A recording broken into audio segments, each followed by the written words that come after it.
She grabbed my arm at our reunion. "Just say you're my husband." I didn't understand until I saw him. The moment her trembling fingers wrapped around my arm, I knew something was terribly wrong. 10 years had passed since our college graduation, and I had imagined our reunion would be filled with laughter, old memories, and familiar faces. Instead, the woman I had once loved looked at me with fear in her eyes and silently begged me to save her. Before I could ask a single question, she leaned closer and whispered the words that changed everything. "Just say you're my husband." Confused but unable to ignore the desperation on her face, I nodded. Then I looked over her shoulder and saw the man walking toward us with a smile that never reached his eyes. Before we continue, if you believe kindness, second chances, and standing up for people in their darkest moments still matter, please like this video, leave a comment, share it with someone you care about, and subscribe to the channel. Your support helps us bring more emotional stories like this to life. Back in college, Emily had been the brightest person I knew. She laughed easily, dreamed fearlessly, and believed everyone deserved compassion. We had spent countless evenings studying together, watching sunsets from the campus library steps, and talking about the lives we hoped to build. I had quietly fallen in love with her, but life had different plans.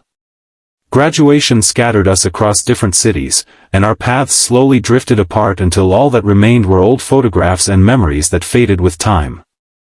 When I received the invitation to our 10-year reunion, I almost declined. My architecture business had kept me busy, and revisiting the past seemed unnecessary. Yet something inside me insisted I should go. I couldn't explain why, but I listened to that feeling. The reunion was held inside a beautifully restored lakeside barn decorated with warm lights, soft music, and smiling faces. Everyone seemed older, wiser, and happier. Friends hugged each other as if no time had passed. I wandered through the crowd, exchanging stories about careers, marriages, and children. Then I saw Emily standing alone near the windows. For a brief moment, her smile reminded me of the girl I had once known. But as I walked closer, I noticed the exhaustion behind her eyes. She looked elegant, yet strangely fragile, as though she had spent years pretending everything was fine. Before I could greet her properly, she rushed toward me, grabbed my arm tightly, and whispered those unbelievable words. I barely had time to react before she wrapped her hand around mine and rested her head against my shoulder. A second later, the man in the gray suit reached us. His smile looked friendly, but something about him made the room feel colder. He introduced himself with perfect manners, yet every glance he gave Emily felt more like ownership than affection. I noticed how her fingers trembled against my sleeve every time he spoke. I realized she wasn't acting to impress anyone. She was terrified. Throughout the evening, I stayed beside her without asking questions. Whenever the man approached, she squeezed my hand a little tighter. Every instinct told me something wasn't right. Eventually, he walked away after receiving a phone call, and Emily finally released a long breath she seemed to have been holding for years. She quietly confessed that after college she had fallen in love with that man, believing he was charming and successful. Slowly, he had isolated her from friends, controlled every decision she made, and convinced everyone around her that he was the perfect partner. Whenever she tried to leave, he manipulated her with guilt, threats, and fear. They were no longer together, but he refused to accept it. He had learned she would attend the reunion and appeared uninvited to remind her that she could never escape. She admitted she had spotted me across the room and remembered one thing about me that had never changed. I had always protected people who needed help. Those words stayed with me long after the music ended. I drove her home that night because she was too frightened to leave alone. During the drive, she remained silent while tears slowly rolled down her cheeks. Sometimes silence reveals more pain than words ever could. Over the next few weeks, we stayed in touch. What began as checking whether she arrived home safely slowly became daily conversations. She started rebuilding the confidence she had lost over the years. She reconnected with old friends, began therapy, and accepted help instead of hiding behind fake smiles. The man continued trying to contact her, but this time she wasn't facing him alone. With support from friends, legal advice, and people who genuinely cared, she finally established firm boundaries.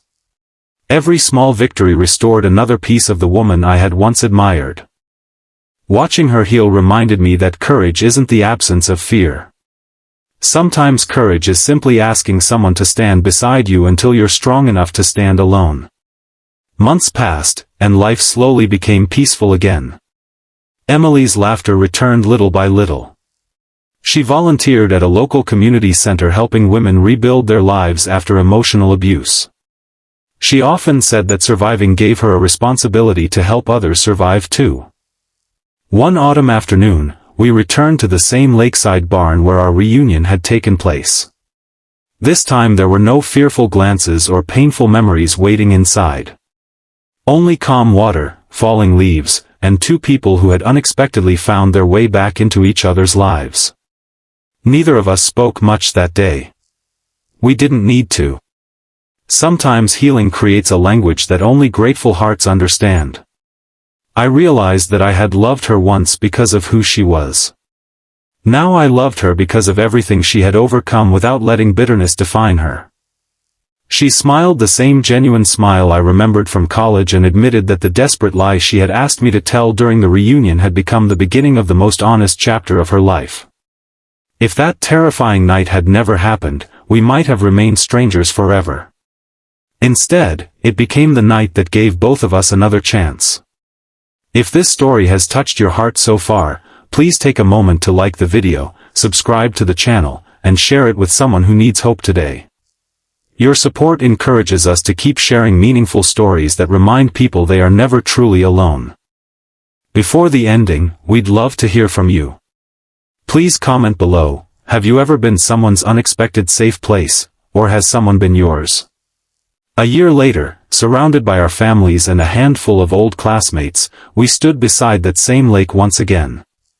This time there was no fear in Emily's eyes. Only peace.